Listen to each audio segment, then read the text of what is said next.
നിങ്ങൾ ആർക്കൊപ്പമാണ്? ചിലർ പറയും ഞാൻ യുഡിഎഫിനൊപ്പമാണ്, ചിലർ പറയും ഞാൻ എൽഡിഎഫിനൊപ്പമാണ്, ചിലർ പറയും ഞാൻ കോൺഗ്രസിനൊപ്പമാണ്, ചിലർ പറയും മുസ്ലിം ലീഗിനൊപ്പമാണ്. പലരും പല പാർട്ടികൾക്കൊപ്പം നിൽക്കുന്നവരുണ്ട്. ഞാൻ ക്രിസ്ത്യാനികൾക്കൊപ്പം എന്ന് ചില ക്രിസ്ത്യാനികൾ പറയും, ചില മുസ്ലിങ്ങൾ പറയും ഞാൻ മുസ്ലിങ്ങൾക്കൊപ്പമാണ്, ഹിന്ദുക്കൾ പറയും ഞാൻ ഹിന്ദുക്കൾക്കൊപ്പമാണ്. വ്യത്യസ്തമായ രീതിയിലാണ് നിങ്ങൾ ആർക്കൊപ്പം എന്ന ചോദ്യത്തിന് മറുപടി പറയാറുള്ളത്. ചിലർ പറയും ഞാൻ എൻ്റെ കുടുംബത്തോടൊപ്പമാണ്, ചിലർ പറയും ഞങ്ങൾ രാജ്യത്തോടൊപ്പമാണ്. ആർക്കൊപ്പം നിൽക്കുന്നു എന്ന നിങ്ങളുടെ ചോയ്സ്, നിങ്ങളുടെ ആ തെരഞ്ഞെടുപ്പിൽ നിങ്ങൾ പ്രാമുഖ്യം നൽകുന്നത് എന്തിനാണ്? രാഷ്ട്രീയ പാർട്ടികൾക്കാകാം, മതവിശ്വാസങ്ങൾക്കാകാം, പ്രത്യയശാസ്ത്രങ്ങൾക്കാകാം, മറ്റ് രാജ്യ താല്പര്യങ്ങൾക്കാകാം. നിങ്ങൾ ആർക്കൊപ്പം നിൽക്കുന്നു എന്ന ചോദ്യം അത് വളരെ പ്രസക്തമായ ചോദ്യമാണ്. നമ്മൾ നിൽക്കേണ്ടത് മനുഷ്യർക്കൊപ്പമാണ്. മനുഷ്യർക്കൊപ്പം എന്ന് പറയുമ്പോൾ അവിടെ ജാതിയുടെയോ മതത്തിൻ്റെയോ മറ്റ് വേർതിരിവുകളില്ലാതെ മുഖത്തുള്ള മുഴുവൻ മനുഷ്യർക്കൊപ്പവും നിൽക്കാൻ സാധിക്കുക എന്നത് വളരെ പ്രധാനപ്പെട്ട ഒരു വിഷയമാണ്. മർദ്ദിതരായ, പീഡിതരായ, ശബ്ദമില്ലാത്ത, എല്ലാ രാജ്യങ്ങളിലും എല്ലാ മതവിഭാഗങ്ങളിലും എല്ലാ വിശ്വാസധാരകളിലും വിശ്വസിക്കുന്നവരായ നിരവധി മനുഷ്യർ ലോകത്ത് ഉണ്ട്. ആ മനുഷ്യരുടെയൊക്കെ ദുരിതങ്ങളോടും അവരുടെ സഹനങ്ങളോടും അവരുടെ പട്ടിണിയോടും അവരുടെ യുദ്ധക്കെടുതികളോടും അവരുടെ യാതനകളോടും അവരുടെ വേദനകളോടും ഒന്നിച്ചു നിൽക്കാൻ കഴിയുമ്പോഴാണ് നമ്മൾ മനുഷ്യർക്കൊപ്പം എന്ന ആ വലിയ ഒരു പ്രമേയം പൂർത്തിയാക്കാൻ നമുക്ക് സാധിക്കുന്നത്. കേരള മുസ്ലിം ജമാഅത്ത് കാസർഗോഡ് മുതൽ തിരുവനന്തപുരം വരെ നടത്തുന്ന റാലിയുടെ പ്രമേയം മനുഷ്യർക്കൊപ്പം എന്നാണ്.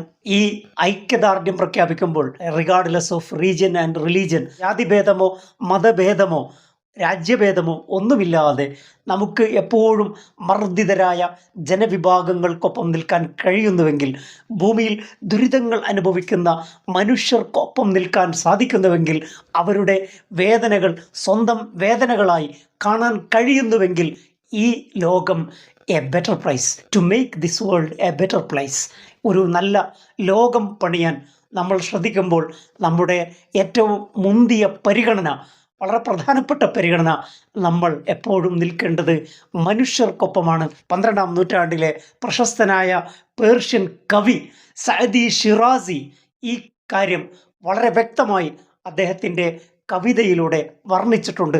അദ്ദേഹത്തിൻ്റെ പ്രസിദ്ധമായ പ്രഖ്യാതമായ കവിത യുണൈറ്റഡ് നേഷൻസിൻ്റെ ആസ്ഥാനത്ത് എഴുതി പ്രദർശിപ്പിച്ചിട്ടുണ്ട്. ആ കവിതയുടെ ശീർഷകം തന്നെ ബനു ആദം, മനുഷ്യർ എന്നാണ്.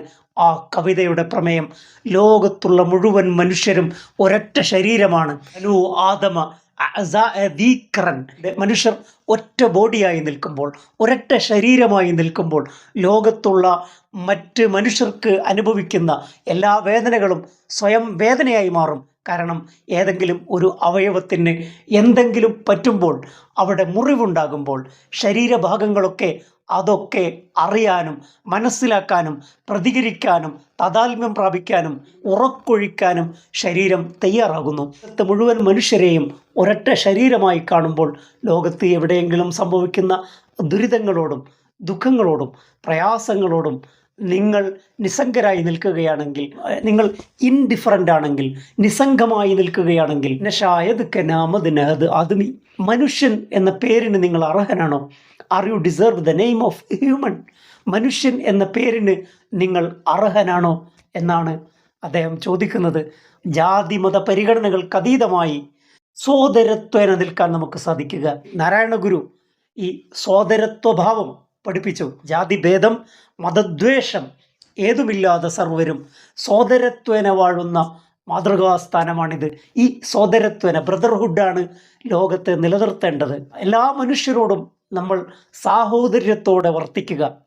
പ്രവാചകന്റെ ഒരു വചനമുണ്ട്, അതിലിങ്ങനെയാണ് പറയുന്നത്, ഉൻസുർ അഖാക ളാലിമൻ ഔ മദ്ലൂമ, നിന്റെ സഹോദരനെ അക്രമിയാണെങ്കിലും മർദ്ദിതനാണെങ്കിലും സഹായിക്കുക.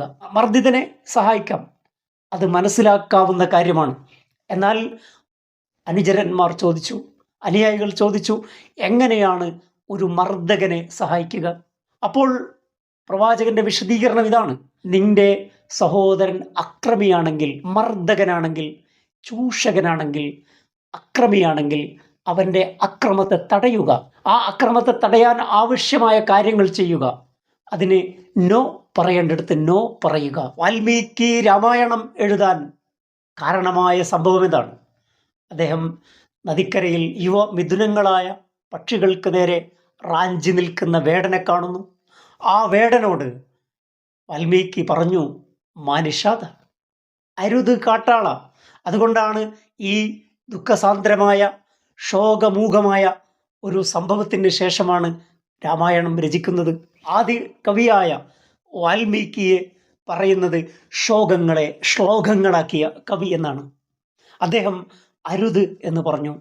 നമുക്ക് എത്ര പേർക്ക് നമ്മുടെ മതവിഭാഗത്തിൽപ്പെട്ട ആളുകൾ, നമ്മുടെ പാർട്ടിയിൽപ്പെട്ട ആളുകൾ, നമ്മുടെ സഹോദരന്മാരിൽപ്പെട്ട ആളുകൾ, നമ്മുടെ കുടുംബത്തിൽപ്പെട്ട ആളുകൾ, നമ്മുടെ മറ്റ് ആളുകൾ, നമ്മുടെ ബന്ധക്കാർ, നമ്മുടെ സ്വന്തക്കാർ, നമ്മുടെ മതക്കാർ, നമ്മുടെ പാർട്ടിക്കാർ, നമ്മുടെ കൂട്ടത്തിൽപ്പെട്ട ആളുകൾ, അവരോട് തെറ്റ് ചെയ്യുമ്പോൾ അരുത് എന്ന് പറയാൻ സാധിക്കുന്നവരെത്രയുണ്ട്?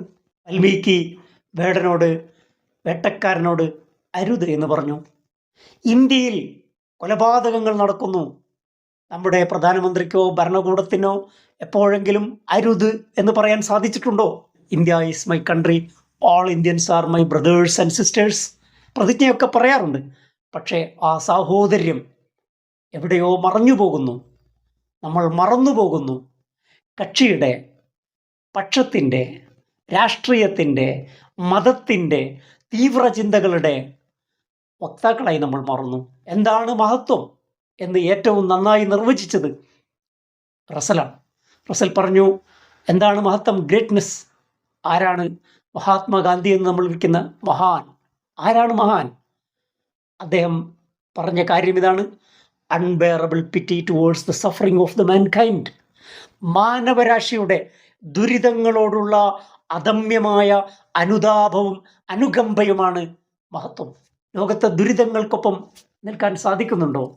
എങ്കിൽ മാത്രമേ നിങ്ങൾക്ക് മനുഷ്യൻ എന്ന പേരിന് നിങ്ങൾ അർഹരാവുകയുള്ളൂ. മനുഷ്യർക്കൊപ്പം നിൽക്കാൻ, മാനവികത ഉയർത്തിപ്പിടിക്കാൻ നമുക്ക് സാധിക്കട്ടെ. മറ്റൊരു വിഷയവുമായി അടുത്ത എപ്പിസോഡിൽ. Thank you for watching.